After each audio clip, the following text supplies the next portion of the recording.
Few things I want to talk about for Daredevil Born Again episode 3. Spoiler alert for the episode. If you don't want to be spoiled for it, I would click off now because I want to talk about certain things that I really liked what they did in this episode. So Matt gives up that the White Tiger persona was the man behind the mask, Hector, the person he was defending, and that ultimately helped lead him to win the case for Hector's freedom. Unfortunately, what happens in the episode happens, and we don't, I won't even get into that if you don't want to talk about it. I'll have another video out about that. There's one thing that happens in specific. The other lawyer is talking about, if just because you wear the mask doesn't make you a hero, and all these different things that goes with, the camera zooming in on Matt and Hector. Talks about why would he hide, if he's a good person, zooming in right on Hector and Matt.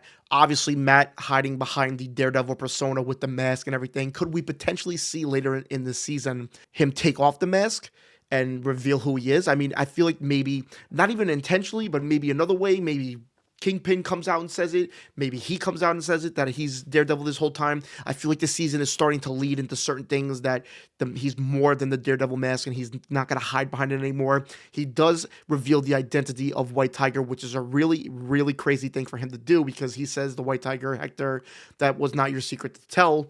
And I think that's almost foreshadowing in a way somebody saying Matt's secret, that, some telling people what Matt's secret is, and that's not really their secret to tell either. I feel like there's a few different parallels that I'm missing, but that one in specific. And, they're hearing the trial from the other people where they're talking about if White Tiger wasn't there, I don't know what would have happened. White Tiger saved me. They look at both Hector sitting next to each other. Matt looks like he's thinking about the Daredevil persona. He has given it up at this point, but he is just itching to get back to it. Yeah, one more thing he says, real heroes do not need to hide, and it zooms right in on Matt, and he almost looks like he's gonna not cry, but tear up a little bit, or he's thinking about something. It's a really interesting episode with a lot of parallels, and I think we're gonna meet the Punisher next episode after what happened. I think we're going to see a lot of turmoil. We're going to see him don the suit, but I almost feel like he's going to put the suit on just to take it off and reveal who he is eventually later in the season. Let me know what you thought of Daredevil episode 3.